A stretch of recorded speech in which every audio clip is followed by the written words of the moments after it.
Welcome to another episode of Your Business Story.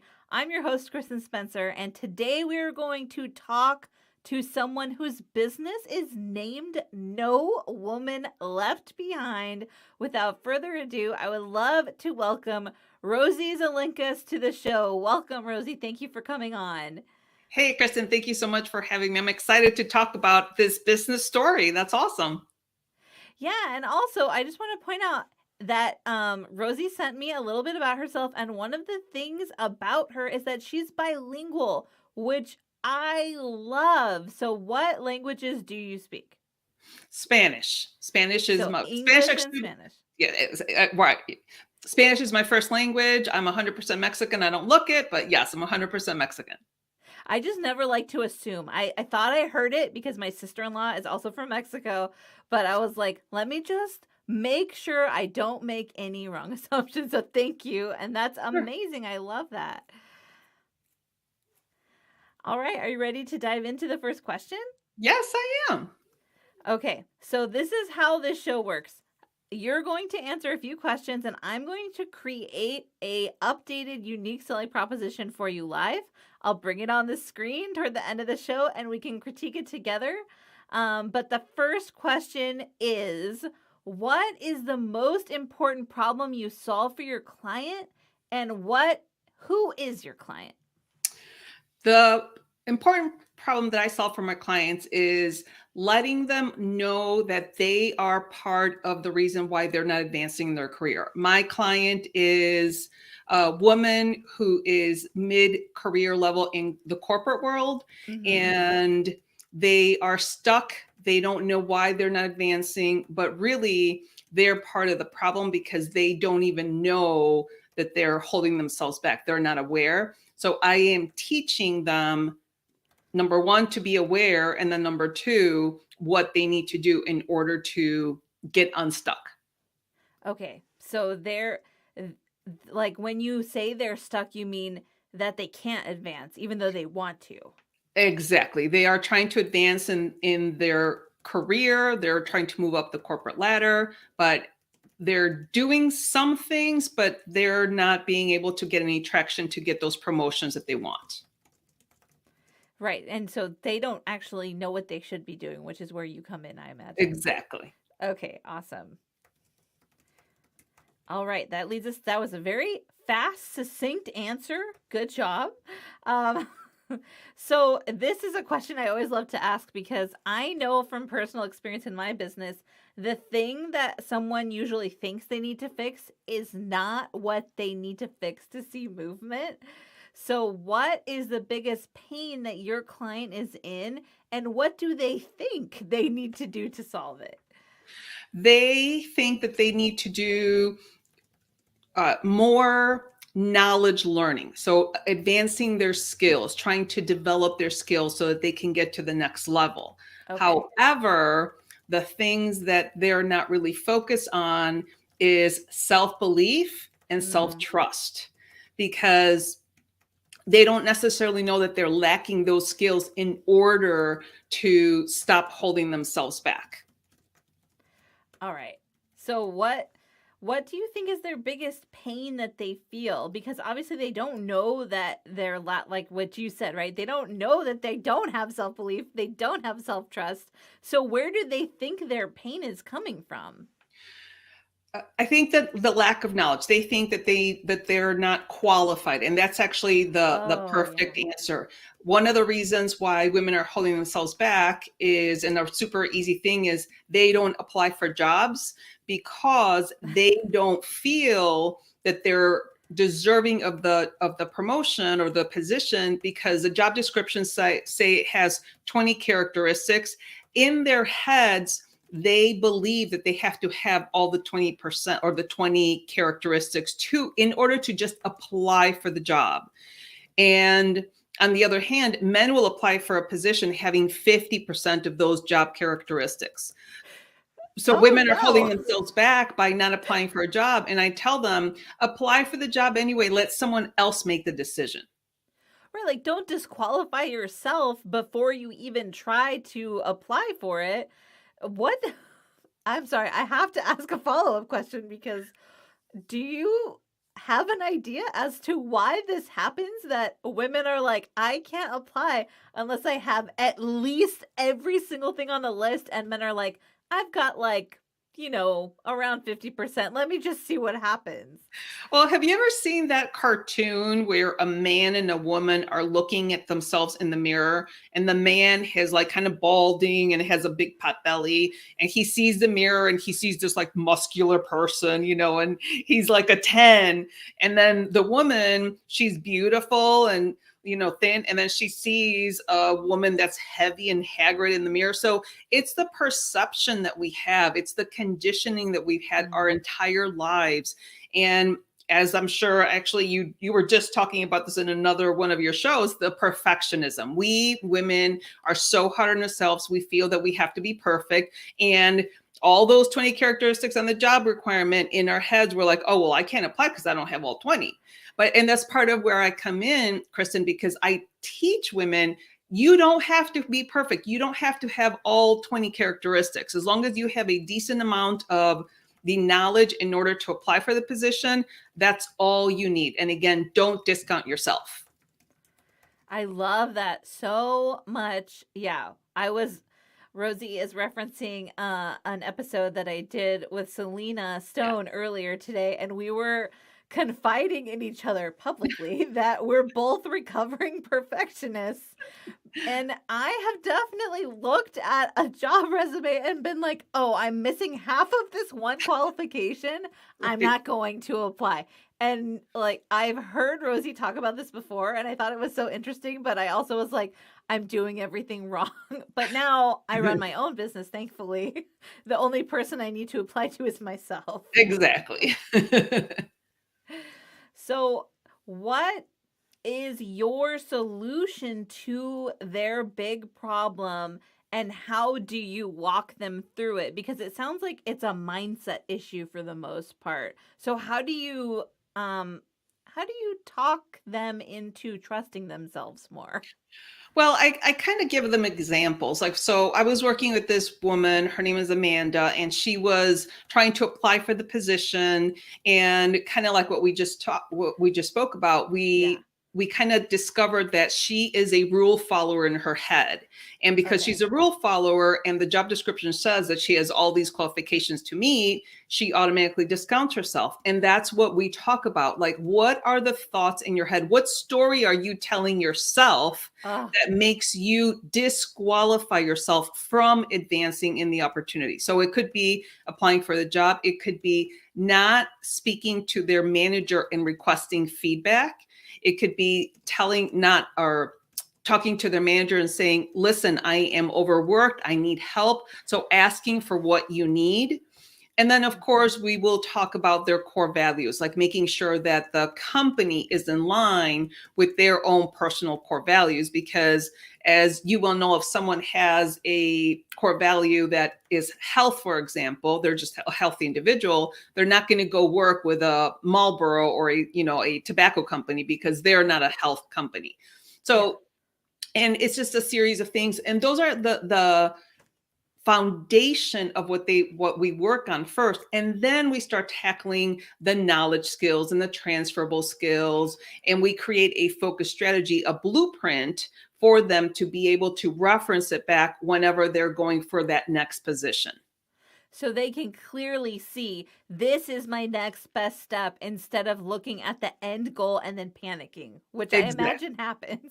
Exactly. And by the way, one of the other things that we talk about, and I have a podcast of myself, I'm going to start a series on negotiations. It's going to be about 4 or 6 episodes on just negotiation, because women are not as confident. And Kristen, did you know that women can make up to $2 million less than a male counterpart just by not negotiating? This is over a career lifetime. That's ridiculous. It's awful. And I only know about it because I had a book editing client who wrote about it, because she's a C-suite executive and she was trying to help other women understand, listen, don't just walk in and take the first offer. And she also helps people negotiate in very specific like, she gets the information and she teaches them how to negotiate for that specific job. And I had no idea, though, the gap was so wide Yes, until she was like, "This is what I do for a living." I'm like, "What?" I could It's so disheartening, it is. but I'm so glad there are people out there like you who are bringing awareness, but also giving tools to women so that we can get paid the same amount. And I'm a copywriter. As a female copywriter, people automatically assume I'm going to charge less than what any male-owned firm charges, and I'm like, why would I charge less, especially if I'm better than they are, if I have more Absolutely. experience? But it's Absolutely. real. Yeah, it is. It's very real.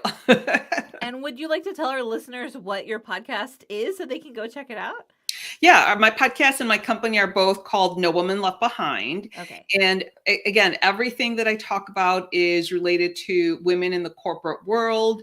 And it's kind of cool because I'm going to have a guest on my podcast pretty soon talking about emotions and how your body reacts emotionally when you are preparing to have that conversation about feedback feedback, compensation, promotion, all that good stuff. That's amazing. I definitely can't wait to listen to that because Yeah. I like and my doctor has told me this is totally normal, but I actually physically shake. Yeah. And I'm like, "Oh, I wish I could just not do that." And he's like, "It's okay. It's just your body, your specific body's way of preparing for the extreme emotion that you're having and working through it. And it's actually releasing some of that anxiety by generating that movement." I was like, "Okay, if you say Interesting. so." Interesting. Yes. But I've done that since I was a little girl, and it still happens, like, if I'm doing a large pitch or I'm giving a speech. It's a real problem that I'm glad that your guest is going to be giving advice Yes. about. Yeah, we actually talked about that as far as like how your body reacts and what you can do. And she is going to talk about tools to address that. So that's going to be a good one. Yeah, I'm definitely going to listen to that. Okay, so I have another question to ask, but I want to go back to something else you said Mhm. because I've been hearing this a lot. And let me just ask you a question and then a follow-up question for that. Okay. So you said that people are looking for companies aligned with their core values. Yes. This has recently become a huge conversation that people are having, and some are saying that the only reason for the shift is because millennials care too much, which made me irritated. But what would you say? Like, you are, I'm sure, seeing this shift as well. Do you have any ideas about why it's happening or why it's become so prevalent? I don't think it's necessarily just millennials for sure. There's plenty of people, myself included, that have been searching for a company that is interested in making the world a better place, period. Yeah. Like for example, I work for an insurance company aside from my business, and we take care of people for their home, their auto, property, and casualty. So I'm so happy that we're doing that because we're taking care of people, and obviously we're doing business as well. But I am in line with my company's core values, and I wouldn't be working there if I didn't think that they were trying to do something good for people in general. And I think that's just a new way of thinking for many people that want to make the world a better place. And it's most certainly not just millennials for sure. Yeah, I agree. I mean, and that's, I don't take my own advice and like super niche down, but I'm like, I want to work with people who are helping other people, which Yes. usually means I'm working for service providers and coaches and that sort of thing. But they're like, you're a copywriter. You need to like niche down way more than that. You're not taking your own advice. I'm like, when I find an area where I feel like this is the only area I want to work in, I will if I find it. But I also love learning about like other businesses, which is the purpose of this show, right? Sure. Because I'm learning right now about your amazing business where you step in the gap to help women who don't even realize what their real problem is so that they can get paid fairly for doing the same job as men who are naturally more confident and show up and demand more money. Absolutely. And I want to tell you one other thing. Recently, I think there's about 17 different states that are now doing pay transparency laws.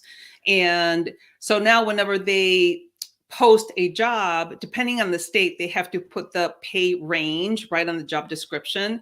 But you have to go and research your state, because some states will put it on there. Some states will have the employer have the employee request the Okay. pay range. So it just depends on the state, but that's gonna get us closer to eradicating the pay gap. So, hopefully eventually all states will have these laws.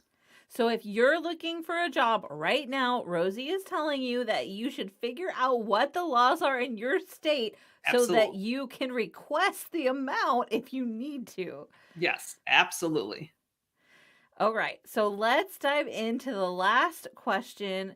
So this is a personal question, right? I want my listeners to get to know you a bit better because Mhm. you have such a great story. You have an amazing personality. I can tell you are so passionate about this. I am.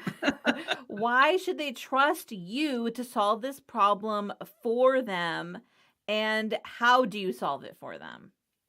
Well, the main reason is because I have walked in their shoes. I was in a very bad divorce right at the end of let's see, I was 37 or so. I went through a 3.5 year divorce. Horrible. I was That's in a long. domestic violence abuse relationship. I'm But so sorry about that. well, thank you. But at 40, I was able to be done with all that. And then I had these two little kids to take care of. I was already working in the corporate world, and I got myself from an average to a top performer position. And then I'm waiting, Kristen, I'm literally at my desk. I physically remember I'm waiting my desk thinking, okay, any day now, someone's going to notice my hard work. And I'm like, work, work, work. They're going to ask me to come and step into a management position. And guess what? Nobody ever came. Oh, And it no. wasn't until I had a conversation with one of the executives and I said, hey, listen, I'm interested in a management position. And they were like, oh, really? Yeah, really. They're like, well, you never said anything. Oh, And boy. that was the catalyst to me knowing that women are holding themselves back by not asking for what they need, by not applying for jobs and everything else we discussed. And that's why I know that women need help in identifying how they themselves are holding themselves back. I, I can think of so many moments in my life where I just didn't ask, right? Like, Mhm. and not just because I'm a woman, but also I struggle with social anxiety. Okay. So that will prevent me from even like asking the most simple question, like going into a gas station and being like, "Where's the bathroom?" when I need to use the bathroom. Oh gosh. So I can definitely relate to that. And it is hard. I feel like people need you to remind them that it's okay to ask because it's so hard to build that up in yourself where you're like, it's okay if I go ask this because we need support. We need people cheering us on and Yes, lending us their belief when we're struggling. So, absolutely.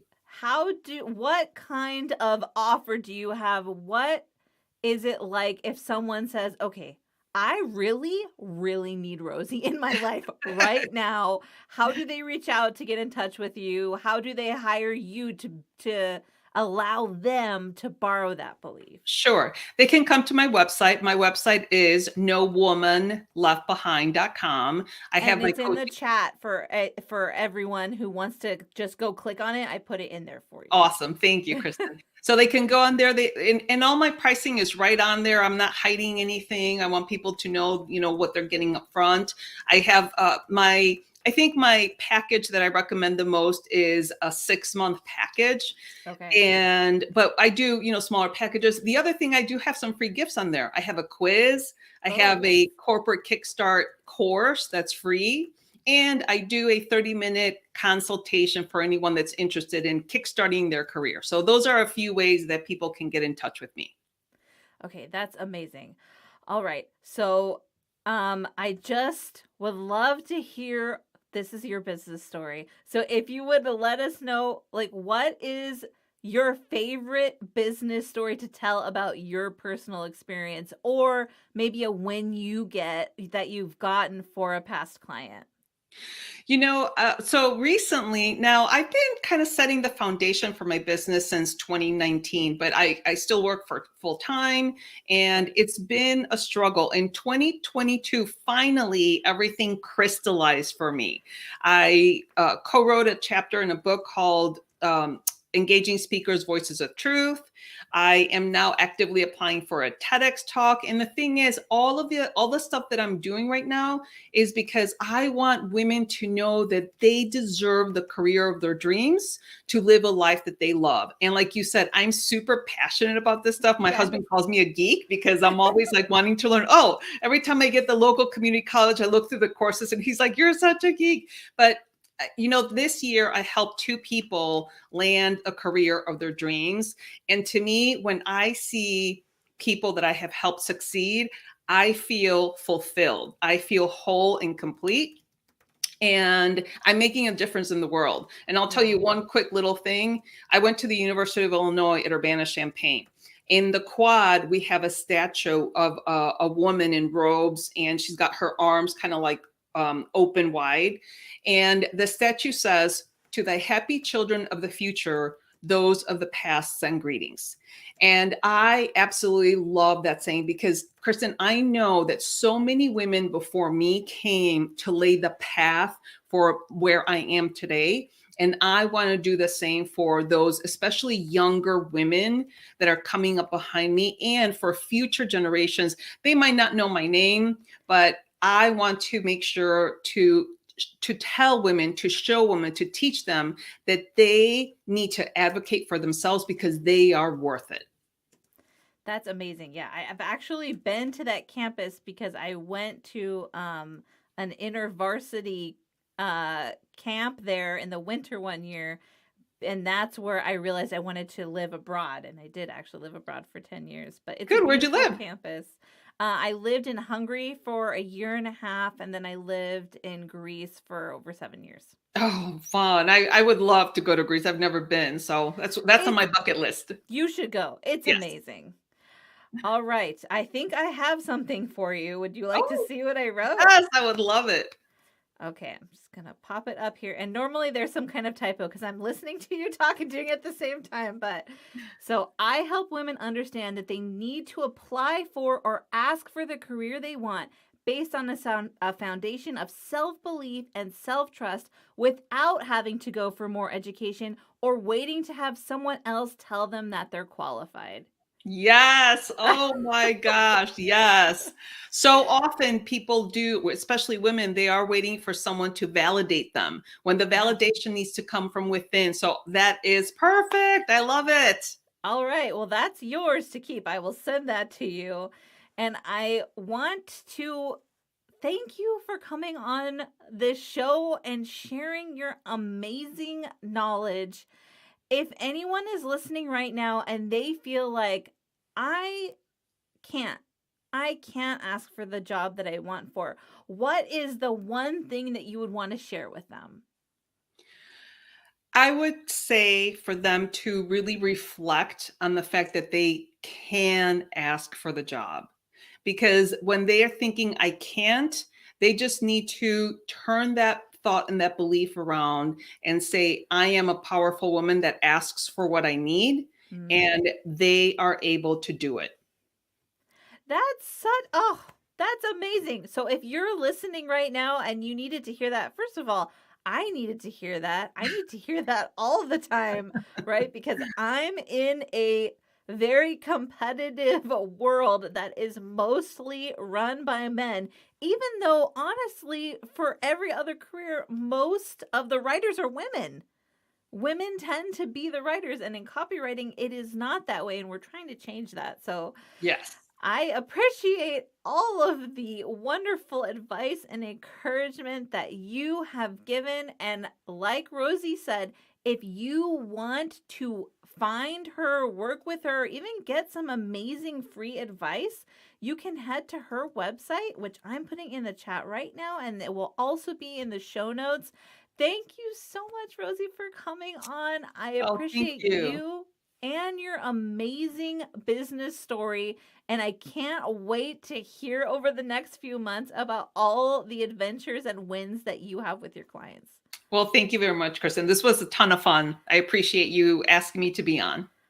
Well, thank you for saying yes, because this was, I'm sure, going to be a favorite episode. And you just gave so many little nuggets that I know the listeners are going to appreciate. So thanks so much. Thank you to all the listeners. We hope that this will help you.